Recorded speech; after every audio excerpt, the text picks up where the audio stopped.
Hello and welcome to my today's video, in which I'm going to speak about K-pop demon hunters. And probably I will name this video something like how Jinu could have saved himself. And this is actually the approach that I'm going to take in this video, because I think that this is the most important moment from the whole movie. How to save a soul that has been lost. And I believe that the way this, what does it mean, right? What does it mean? What is soul? What does it mean to lose a soul? What does it mean to return the soul? What does it mean to heal? In my perception. And in my perception, the soul gets lost, and as a healer, I often see it. I work with people, and I see it as my duty, as my goal to help people return their souls, because that's something that I did to myself, and that's something that I do to others. This is my purpose here, as I see it. And very often what I see is that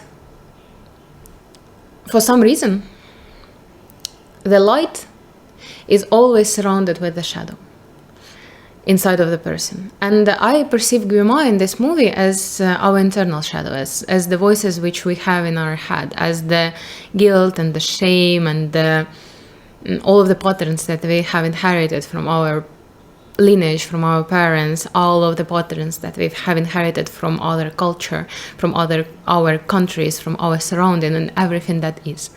So for some reason, the light, the soul, is always surrounded by the shadow. And when the person looks into the inside, the first thing that they see is the shadow. And again, because nobody explained to people, because nobody ever explains to us how to perceive ourselves, we perceive our shadow as everything that we are. We perceive us as the sum of our mistakes. We perceive ourselves as the sum of our bad features. We perceive ourselves sometimes as someone who is a monster, who is a monster, who is an evil, who is a loser. Like whatever it is, everybody has a different shadow, a different intensity of the shadow and different content of the shadow. And returning the soul means helping a person or helping yourself look into the shadow, see it, and not to be scared of it, not to take away your eyes from it, not to fight it, but to accept the fact that you have it. And when you already have it, when you are already okay with it, it stops overpowering the light, and you can see both shadow and the light. And that is something that didn't happen to Jinu, unfortunately. And I was thinking about how it could have happened. And there are the moments in the movie when Rumi basically points him towards this. She says one moment is when they had this fan sign, and a girl brought a drawing to Jinu with him painted as an angel. And Rumi said, maybe you could listen to these voices for a change. So she introduces to him the fact that his shadow is not, the voices that he has in his head might be wrong. The voice which keeps telling him that he is a monster might be wrong. And this is a very important moment. But another important moment is that when, in the end, when it's already unfortunately almost too late, Jinu tells the story of what happened. He doesn't tell the story. He says, I betrayed my family. You don't know. When she says, we can still be free, we can still save ourselves, he says, you don't know what I am. I am a monster. I betrayed my family. She says, but that's not all that you are. And that's true. That's not all that he is. He is a son who betrayed his mother and a brother who betrayed his sister. But besides, he is also a talented musician. He is also a leader.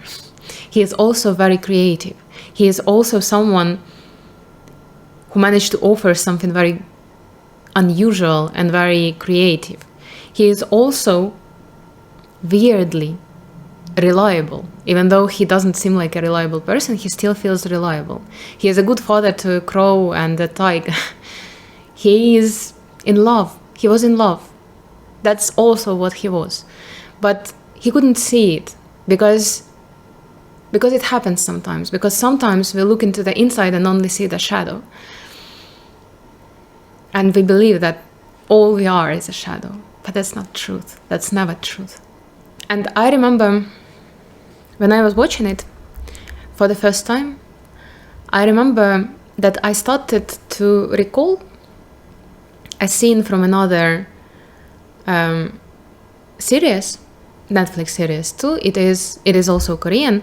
It is The Tale of the Nine-Tailed, or the Legend of the Kumiho. I don't remember exactly the name. I will put it right here. It is with Lee Dong-wook, comparatively new one. There is also it's kind of a spoiler, but it's okay. So in this series, there was an episode in which there was a witch. It sounds very cool. There was a witch who was able to put a person through their biggest fear, through something that they are most afraid of. And her goal was actually to trap the character of Lee Dong-wook, the main character, and who was a kumiho, an entity. And she actually managed to, it looked like she managed to trap him, she managed to get into his head, and she thought that she won over him, and it looked like that. The scene was made like that. And at some moment, at some point, he's like, you witch thought that you can take me, that you can kill me, the entity, the divine entity, me, someone who is immortal and omnipotent. And he kills her, basically. So she thought that she is trapping him, but in fact he trapped her inside of his consciousness and killed her. And I remember it impressed me so much. Out of all of the series, this scene impressed me the most, and I was like, I want to be able to do it like that. But I'm not immortal and I'm not omnipotent, so that was the problem. But at some point, like, the more I was thinking about it, the more I was like, wait, but maybe I am immortal. Like, maybe there is a part of me that is immortal, and that's my soul. And maybe I am omnipotent, maybe not in the physical world, but inside of my consciousness. And I remember in a lot of situations when I started to think bad about myself, I would be like, I would remember this scene, and I was like, wait a minute. Inside of my head, I am the only one who makes decisions. Inside of my being, inside of my consciousness, I am the only one who makes decisions. So I'm not going to make a decision to believe in something that is trying to prove me that I am not worthy, that is trying to prove me that there is something wrong with me, that I should be ashamed, or I should feel guilty, or I should feel any kind of way that would be stopping me from doing why I'm here, or what I'm actually meant to be doing. So this is the twist which didn't happen in Jinu. He didn't understand, he didn't realize that he is the one who makes decisions about what he is. That even then he has the shadow, he still has the light. And in every particular moment, he can choose what to rely on. Another reason why Jinu didn't manage to save himself was because he wasn't honest with Rumi from the very beginning. Because when he told the story about what has happened to his family, he didn't tell the whole story. He didn't tell that he betrayed them. And whenever it didn't matter. Ever since then, it didn't matter what she would say. She could say that he is the best person in the world. She could say that he is, she sees the light in him. She could say that she loves him. She could say that he is worthy. She could say whatever.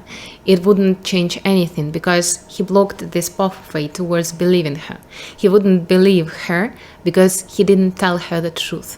Because he didn't give her a chance to integrate his shadow. He didn't give her a chance to love him and accept him for what he is, because he didn't open up to her. And that was also another thing that stopped this whole process, that didn't allow his soul to be saved. But actually, his soul was saved. That's what he said, at least. He said, you returned me my soul before he died. And in the questions of returning the soul, it's never too late. Even 1 second before death is a good time to return your soul. But of course, like the classic said, oh, Babuya, you should find a way to live with her instead of dying for her. And that is the truth as well. I wanted also to talk about Rumi, who is going through her own arc as a healer. And why I say that Rumi is a healer? Because I recognize a healer when I see one. You know, the sword, the purpose, like everything. She had the sword and she had the purpose. The sword is usually the symbol of clarity. The sword that cuts through the darkness. And there is also this scene in the movie where she cuts through Grima with the sword, like the sword that cuts through the darkness. That's like the symbol of the warriors of light. Really, like many healers rely on this symbol, the symbol of the light, that like the light sword that cuts through the darkness. Because healing is actually not about, changing something, not about fixing something. Healing is about bringing in clarity, explaining, like seeing and then explaining what it is, what you can see, what it is inside of you, what you consist of, what are all of the parts of you that exist. And but also at the beginning, Rumi is this kind of a healer who thinks that the world has to be fixed, that people have to be fixed, but most importantly, she believes that she needs to be fixed. And that is something that a lot of healers go through, and I went through as well. It's also like, it's some kind of a cultural conditioning that we believe that something is inherently wrong with us, and we need to fix ourselves, and we need to fix others, and we need to, do something like that. But it's never the case. It's not the case, because healing is not about fixing. Healing is about accepting. It's about seeing the darkness and being able to not look away. It's about seeing the darkness and being able to look at it without fear and without disgust and without the need for it to not exist. Healing is about being able to see the darkness and accept it and even love it. This is the integration of shadow, actually. This is how it happens. To perceive the darkness as something that is inherent in this world, that this world wouldn't exist without. Like in painting, in drawing, there is this word which I always mispronounce, chiaroscuro, like the darkness and the light. This is what this world is about. It has the darkness and the light, and it's not about being perfect. It's not about being only light. It's about being the light and the darkness and everything in between. And this is also healing, accepting the fact that you can be anything, that you can be everything at once. And it's very interesting that Rumi manages to make this step towards the actual healing only when she loses everything. And it is also an important moment, because very often we do not allow ourselves to be what we really are, because we believe that this way we will lose someone or we will lose something. We will lose our surrounding, we will lose the job, we will lose the family, we will lose something, we will lose money, we will lose like anything. And very often people are able to make this step towards accepting themselves and being their authentic self when they lose everything. And that's what happened to Rumi. When she lost her friends, when she lost her love, when she lost Celine, even when there was nowhere to go, she finally said, okay, that's all. Like, I have nothing to lose. I can be whatever the fuck I want to be. And she decided to be herself. She decided to be real. She decided to be everything that she is. And that was the moment when she actually healed. And that was the moment when she healed the Honmun. And it's very interesting that, why another reason why I say that Rumi is a healer is because she is actually the guide of a soul. Because interestingly enough, Honmun, the meaning of the word Honmun is not like a shield or something like this. It's a gate for the soul. And also, if you have noticed, I noticed it, by the way, when I watched the movie for the second time. On Rumi's sword, there are constellations. And from what I understand, these are the Eastern constellations, which are also known as the path for the soul. So Rumi has this purpose to seal the Honmun, to create the gate for the souls, to return to being, to themselves, for people to return to their souls. But it doesn't happen, it doesn't work out while she thinks that she has to do that. While she thinks that she has to be perfect to do it. While she thinks that she has to pretend to do it. It happens when she realizes that she needs to be real to do it. That it was never about being golden. That it was always about being yourself. That it was always about being the darkness and the light and everything in between. And, I am a little bit bitter about the fact that the song that is most popular from the host of K-pop Demon Hunters is the song Golden. Because Golden is not the main song of the movie. Because Golden is actually the song that led them in their own direction. That led them towards thinking that we are going to seal the Honmun when we are, the queen that we were meant to be. But you can't be the queen that you are meant to be before you integrate your shadow. And that's why this is what it sounds like. It's the main song of the movie. Because it says once again, it is not about being golden. It is about being you. And I'm a little bit, I'm like, yeah. A lot of people are very not ready to integrate their shadow. And that kind of upsets me, but, it is what it is. Also, there are a couple of really fun Easter eggs, like references.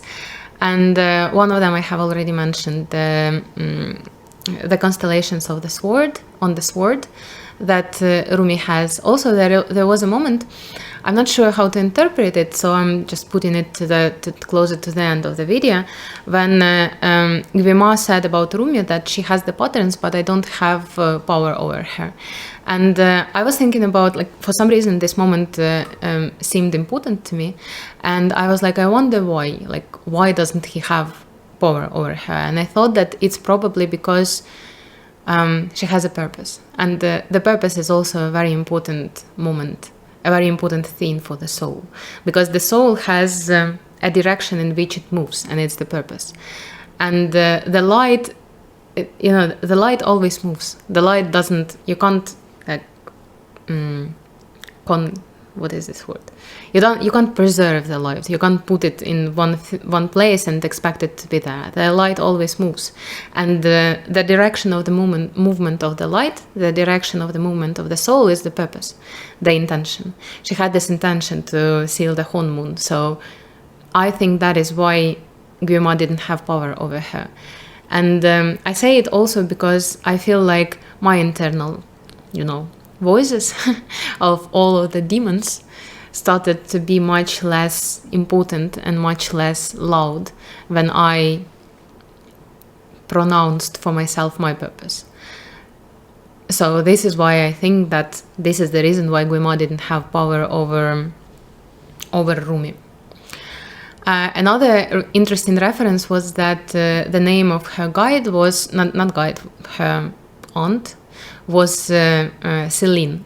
Celine is the light side of the moon, the archetypal goddess of the light side of the moon. But the moon has also the dark side. And the dark side of the moon is represented by Lilith. And it's very, Celine in this movie, she shows this kind of a person who is not capable of perceiving darkness, of accepting darkness. And it's interesting that her name is Celine in this movie.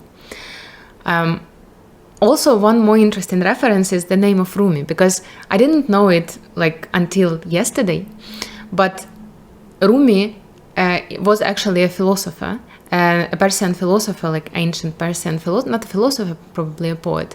And I read his quotes, and they are amazing. So I recommend you can Google Rumi quotes, and they are going to be really cool. Like they are really amazing. And maybe this is how they chose the name for Rumi, because he represents a lot of things that I think Rumi also represents. I want to finish this video with a couple of very personal things, and I'm putting it to the very end because this is what nobody is gonna watch. One of them is that I've been thinking about making this video for quite some time, and a few days ago I already sat down to make it, to actually create it. And I was trying to record it a few times, and I felt that it's not working, like something was not working. There was something that I was missing. And usually when I'm not able to record a video, it means that I haven't received all the pieces of the puzzle. I am to still be enlightened by some more information, but by something else. And the next day, I received a call from my grandma about that her brother passed, unfortunately. And my grandma, she came here where I live, and my grandma, she is an anxious type of a person, and whenever something happens, she immediately has issues with breathing. She stops breathing almost. And I suggested her a healing session, and she agreed. And while we were doing it, I opened my eyes for a second, and I saw that she's breathing with her full lungs, like even her stomach was moving, even the lower part of his stomach was moving. And it usually means that, the parasympathetic nervous system is activated, and the person is okay. The person is feeling better. And I didn't need to worry about her anymore, because it switched. Like when she found out about her brother, she got into this mode of, the dangerous one, let's say. And while during the session, when I saw that she is breathing with her full lungs, I knew that she is, of course, still in grief, and she will be for a very long time, but I don't need to worry about her now. She is going to be all right. And when I saw it, I felt so grateful for the fact that that I have this gift. And I started to remember other situations when I worked with other people. Like every time something worked out, every time people felt better. I had the chance to work with people with PTSD and with the Ukrainian militaries, and every time it worked out, I felt so grateful. But when I remembered it, right after that, I got a thought in my head. Oh, you're such a good girl, right? Do you want to be pat on the head? Do you want to receive something for it? Do you want acknowledgement? Do you want money? Do you want fame? What do you want for it? Do you want all of it? And you know what I probably do? I'm making this blog because I want to speak about the things that I want to speak about.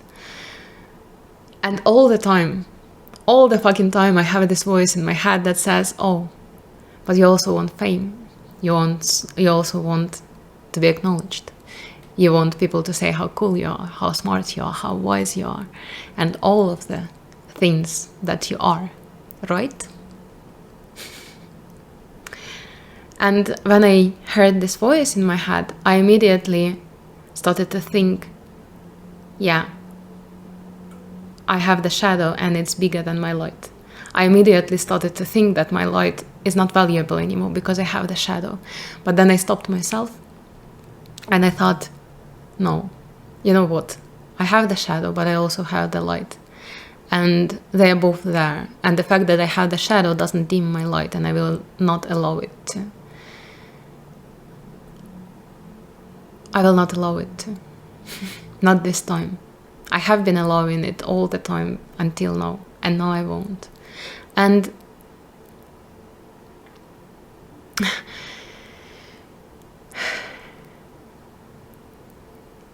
And that's probably what it is, right? Seeing your shadow without looking away, without feeling guilty and shame, without feeling disgust, without feeling scared. Accepting the fact that you have it without allowing it to dim the light that you have, without allowing it to stop you from fulfilling the purpose for which you are here, without allowing it to rule you, without allowing your desires, which come from the ego, like money and fame, to be decisional, but also without allowing them to stop you from doing what you are here for. This video and this blog is actually my testimony of that it is possible to not listen to the demons, or to listen to them but still do the thing. Because, you know, I have been dreaming and thinking about making a blog since I was like 23 or 24. Now I'm 30. This is the first year when I'm making the blog, like seriously, you know, seriously putting in the effort, seriously putting in the planning and all of that. Seriously, you know, like believing that I'm doing something important. So this is my proof, you know, this is my testimony. My voice without the lies, this is what it sounds like. And if I'm able to, you are able to do it as well. Because there is nothing special about me, actually.